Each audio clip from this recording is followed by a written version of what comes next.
ইন্ডিয়ার একটা দীর্ঘমেয়াদের পরিকল্পনা ছিল পাকিস্তানের রাজনৈতিক নেতাদেরকে পাকিস্তানের জনগণের বিরুদ্ধে ঘৃণা এবং একটা দানবায়ন প্রকল্প জানানো, মানে তাদেরকে দানব হিসাবে উপস্থাপন করা পৃথিবীর সামনে। ভারত পাকিস্তানের প্রতিনিধিত্ব করে এমন নেতাদের, যেমন ধরেন মোহাম্মদ আলী জিন্নাহ, উনাকে দুষ্টু, বিভ্রান্ত, দুর্নীতিগ্রস্ত হিসেবে উপস্থাপন করে। জিন্নাহর মতো একজন রাজনৈতিক নেতা পৃথিবীর ইতিহাসে বিরল। এইটা ওদের এমন একটা মনস্তাত্ত্বিক কৌশল যে তার শত্রু খুবই খারাপ মানুষ, এইটা প্রচার করা। পাকিস্তানিদের ডেমোনাইজেশন করার একটা ইন্ডিয়ান প্রজেক্ট, এটা তারা আওয়ামী লীগকে শিখাইছে খুব ভালোভাবে। আওয়ামী লীগ একটা বিষাক্ত মূর্খ বাহিনী তৈরি করছে যারা পাকিস্তানি ঘৃণা ছড়ায়। এদের একটা প্রিয় বাক্য পাকি বীর জোহ, মানে এই লোককে জন্ম দিছে যে সে পাকিস্তানি। শেখ হাসিনার কথিত পিতা শেখ মুজিব পাকিস্তানের নাগরিক ছিল না? তার প্রত্যেকটা ভাই বোন তো মুজিবের বীর্যে জন্ম নাকি অন্য কারো বীর্যে জন্ম? মুজিব তো পাকিস্তানের নাগরিক ছিল, নাকি ওরা কোনো ইন্ডিয়ানের বীর্যে জন্ম নিছে? হাসিনার ভাই বোনেরা, নাকি সেই গল্প সত্য যে মুজিবের আসল নাম দেবদাস চক্রবর্তী? হ্যাঁ, এই যে দেখেন মেঘমাল্লার স্লোগান দেয়, জানি জানি সবই জানি, সাদিক কায়েম পাকিস্তানি। শুনেন,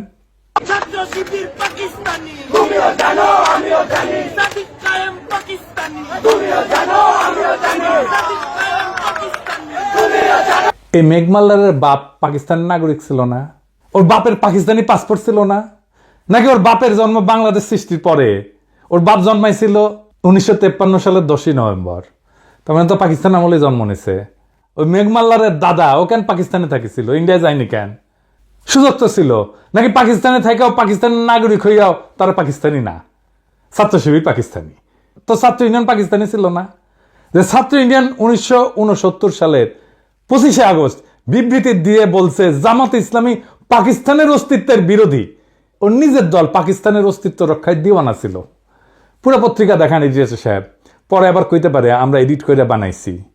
দেখান ছাত্র ইউনিয়নের নাম দেখান, ছাত্র ইউনিয়নের নেতাদের নাম দেখান, প্রেসিডেন্ট সেক্রেটারির নাম দেখান। ছাত্র ইউনিয়ন শুধু না, বিপুল বিক্রমে মুজিববাদী ছাত্রলীগও পাকিস্তানের অস্তিত্ব রক্ষায় দিওয়ানা হয়েছিল। এখন পাকিস্তান খুব খারাপ।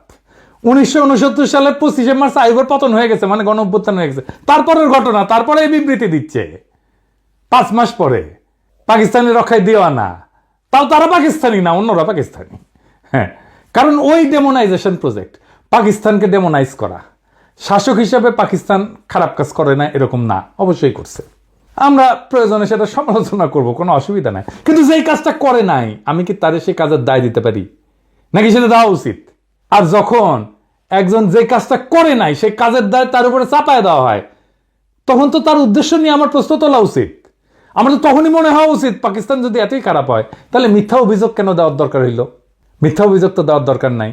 যারা কারো নামে মিথ্যা অপবাদ দেয় তাদের সাথে তো কোনো ডিল করাই উচিত না, তাদের কোনো কথা শোনাই উচিত না, তাদের উপরে আস্থা রাখাই উচিত না।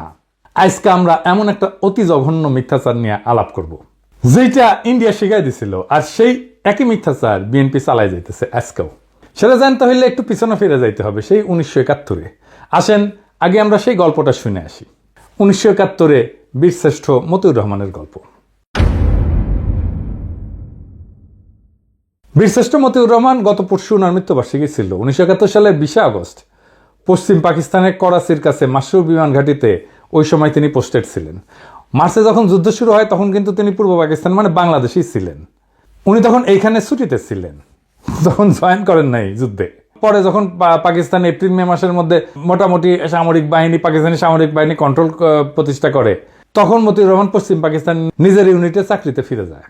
সেইখানে তাকে ইনস্ট্রাক্টর হিসেবে পোস্টিং দেওয়া হয়। তিনি তরুণ পাইলটদেরকে বিমান চালানো শিখাইতেন। পরে 20শে আগস্ট উনি একজন তরুণ পাকিস্তানি ট্রেনি পাইলট, যার নাম ছিল রশিদ মিনাজ, বীরশ্রেষ্ঠ মতিউর রহমানের ইনস্ট্রাক্টর ছিলেন। তার সাথে একটা T-33 বিমান, যেটা পাইলটদের ট্রেনিংয়ে ব্যবহার করা হয়, সেটাতে একসাথে ওনারা ফ্লাই করতেছিলেন। T-33 কিন্তু কোনো যুদ্ধ বিমান না, এটা খালি ট্রেনিংয়ের কাজে ব্যবহার করা হয়। এই বিমানে রশিদ মিনাজের ট্রেনিং ফ্লাইটের সময় মতিউর রহমান ব্যাকসিটে ইনস্ট্রাক্টরের কন্ট্রোল ব্যবহার করে প্লেন নিয়ে ইন্ডিয়ার দিকে রওনা দেন।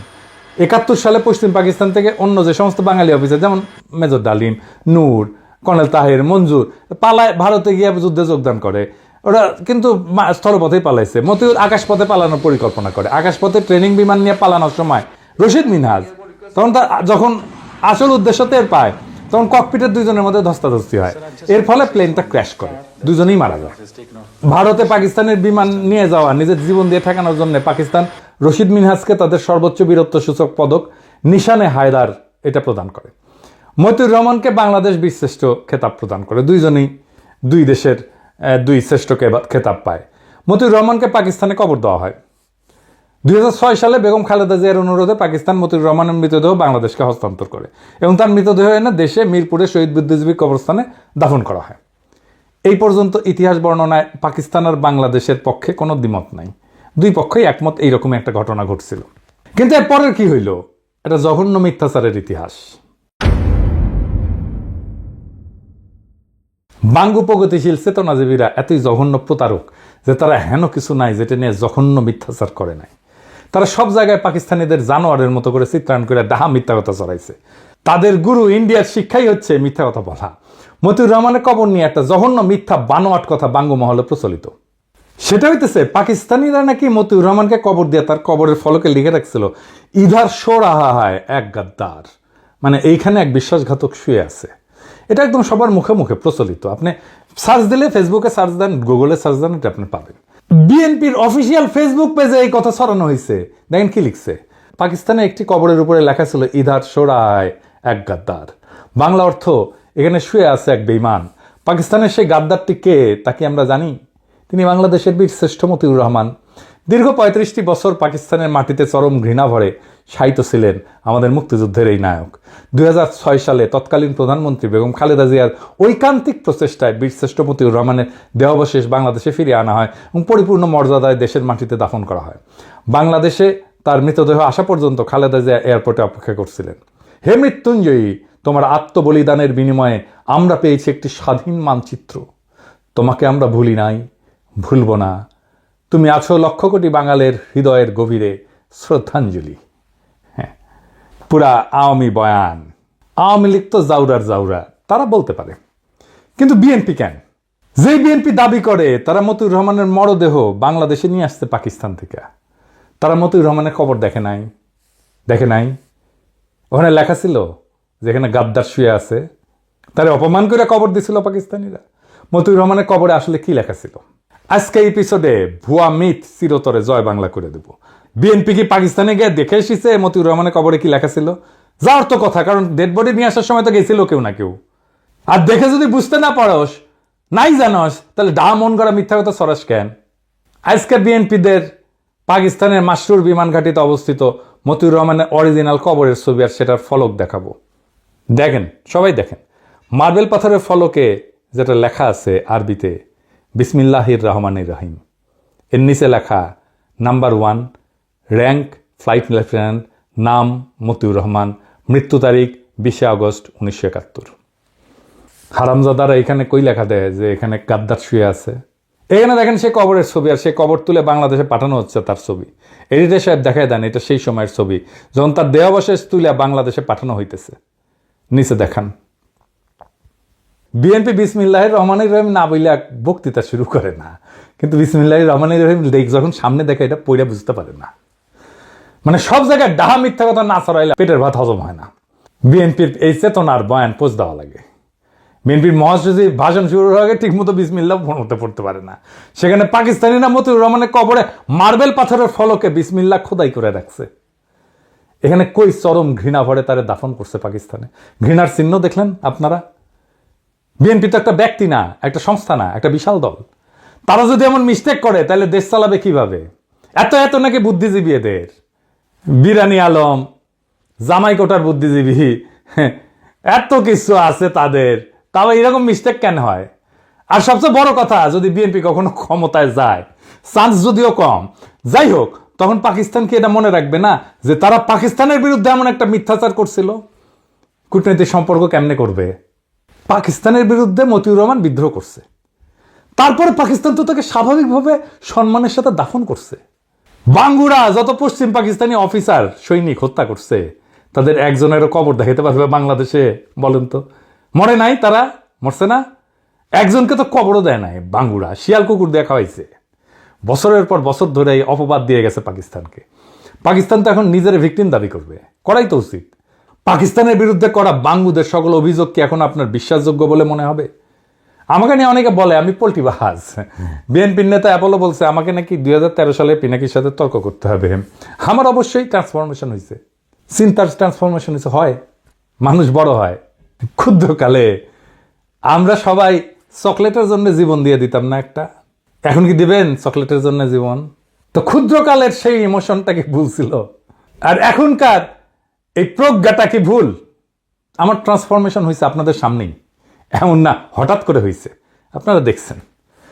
গতকালের ভিডিওতে বলছিলাম না যে আমি সেই গুহা থেকে বাইরে হইয়া যখন সত্যের মুখোমুখি হয়েছি তখন আমি হতবিহ্বল হয়েছি। তারপরে যখন প্রশ্ন করা শুরু করছি, যা জানছি এতদিন সবকিছু দেখি সব মিথ্যা, সব ঝুটায়। আমি একটা এক্সাম্পল দেখাই, এটা আমার প্রজন্মের যারা, আমার সাথে মুরব্বী যারা, তাদের বলবেন, ওনারাও সাক্ষ্য দেবেন। আসেন সে এক্সাম্পলটা দেখি। আমরা যখন ছোট ছিলাম তখন এই ছবিটা ছাপা হইতো পত্রিকায়, বলা হইতো পাকিস্তানি ছেলেরা লুঙ্গি খুলে দেখতেছে তার খতনা করা আছে কিনা, হিন্দু না মুসলমান। ছবিটা পাকিস্তানি আর্মির না, ইন্ডিয়ান আর্মির।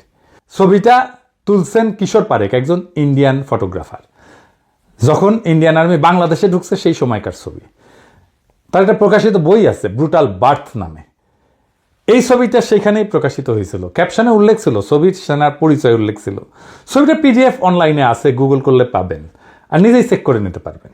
তো এইটা যখন আমি প্রথম ফেসবুকে প্রকাশ করি, প্রমাণ হাজির করি, তখন আমার উপরে বাংলার চেতনাবাজরা ঝাঁপে পড়েছিল। আওয়ামী লীগেরা, আওয়ামী বাকশালী প্রগতিশীল নাস্তিক বামেরা আমার পিছে লাগে কেন জানেন? প্রথম কারণ হচ্ছে বামেরা হারে হারে জানে, চিনে আমারে, আমার ক্যাপাসিটি কি, একসাথে রাজনীতি করে আসতেছি তো ওরা জানে আমি কি জিনিস। তারা জানে আমি কি করতে পারি, আমি কিভাবে তাদের বানানো দুর্গ ধ্বংস করে দিতে পারি সেটা তারা জানে। তারা জানে যে এইখানে কি আছে। তারা বুঝেছিল যে এই লোকটা একে একে এই ভুল ইতিহাসের মিথ ভাঙতে থাকবে, এই লোকটাকে থামানো দরকার। কিন্তু তারা বোঝে নাই কেমনে থামাইতে হবে, এখনো বোঝে নাই, পারবেও না কোনোদিন থামাইতে। তারপরে তো একে একে মিথ ভাঙতে থাকলাম। আমেরিকা এক একটা ভাবে মুক্তিযুদ্ধের বিরোধিতা করেছিল, সেই মিথ ভাঙিছি না? ইসলামপন্থী আলেমেরা মুক্তিযুদ্ধের বিরোধিতা করছিল, সেই মিথ ভাঙিছি না? রাজাকারদের দাড়ি টুপি ছিল আর তারা পায়জামা পাঞ্জাবি পরতো, সেই মিথ ভাঙিছি না? ধর্মনিরপেক্ষতা প্রতিষ্ঠা করার জন্য মুক্তিযুদ্ধ হয়েছিল, সেই মিথ ভাঙিছি না? দেশ ভাঙার জন্য মুসলিম লীগ দায়ী, সেই মিথ ভাঙিছি না? 1971-এ 30 লক্ষ শহীদ হয়েছে, সেই মিথ ভাঙিছি না? ভাষা আন্দোলনের মিথ ভাঙিছি না? 6 দফার মিথ ভাঙিছি না? পাকিস্তানি শোষণের মিথ ভাঙিছি না? সামনে আরো কাজ আছে। আমি যদি বাইসে থাকি আগামী 50 বছরের বাংলাদেশের রাজনৈতিক বয়ান তৈরি করে দিয়ে যাব ইনশাল্লাহ। কোনো বাঙ্গুর ক্ষমতা নাই আমারে ঠেকায়। শুধু বয়ান না, আগামীর রাজনীতির গতিপথ তৈরি করে দিয়ে যাব ইনশাল্লাহ। জুলাই বিপ্লবের যোদ্ধাদের অনেকে হতাশা নিয়ে মেসেজ করে, শহীদ পরিবার মেসেজ করে, আহতরা হতাশা নিয়ে মেসেজ করে। কয়দিন আগেই আবু সাইদের বড় ভাই ফোন দিছিল, মেলা হতাশার কথা বলল। আমি সবাইকেই বলি, আগামীর বাংলাদেশটা আমি দেখতে পাইতেছি।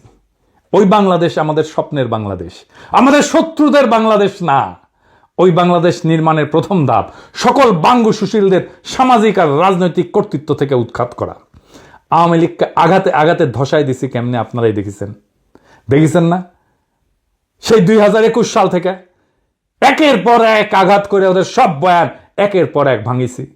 ওরা ভিতর থেকে ফাঁপা হয়ে গেছে, মরালি ওরা নাই হয়ে গেছে, ওর ক্ষমতা আমরা ভিতর থেকে নাই করে দিছি। এইটা 1-2 এর কাজ। এখন এই কাজ আমরা একসাথে করবো আবার আমরা ইনশাল্লাহ। মিথ্যা হইল ক্ষমতার সহজতম অস্ত্র। যখনই সত্যকে পরাজিত করা যায় না, তখনই শত্রুকে ডেমোনাইজ করা হয়, দানবায়ন করা হয়, অদৃশ্য কইরা ভয়ঙ্কর করে তোলা হয়। ভারত পাকিস্তানের বিরুদ্ধে যে প্রকল্প চালু করছিল, আর আওয়ামী লীগ যে প্রকল্পকে আত্মস্থ করছে, আজ বিএনপি যে প্রকল্প বহন করে নিয়ে চলছে, কিন্তু মিথ্যার সেই প্রকল্প ধ্বংস হবে। কারণ মিথ্যার সবচেয়ে বড় সীমাবদ্ধতা হইল সেটা ইতিহাসের বোঝা বইতে পারে না, একসময় ভেঙে পড়ে, উন্মোচিত হয় তার শূন্যতা। আজ আমরা এক সীমানার সামনে দাঁড়ায় আছি, যেখানে মিথ্যার সত্যের সংঘর্ষ নির্ধারণ করবে আগামীর বাংলাদেশের রূপ। যদি আমরা মিথ্যার শিকল ভেঙে সত্যকে গ্রহণ করি, তবে আমাদের রাজনৈতিক কল্পনা হবে মুক্ত। আর যদি মিথ্যার বন্দিত্বে থাকি, তবে স্বাধীনতার অর্ধ শতাব্দী পার হয়েও আমরা প্রকৃত মুক্তি পাব না। সুতরাং আমাদের যাত্রা কেবল পাকিস্তান, বাংলাদেশ, ভারতের ইতিহাসের ভেতরে সীমাবদ্ধ না। আমাদের যাত্রা আসলে সত্য এবং মিথ্যার মধ্যেকার এক অনন্ত সংগ্রামের অংশ। আগামীর বাংলাদেশ সেই সংগ্রামের ফসল, যেখানে শাসন আসবে মিথ্যার প্রজেক্ট থেকে না, বরং সত্য, ন্যায় আর জনগণের আত্মমর্যাদা থেকে। মিথ্যার রাজনীতির অবসান ঘটানোই আমাদের মুক্তির প্রথম ধাপ। ইনকিলাব জিন্দাবাদ।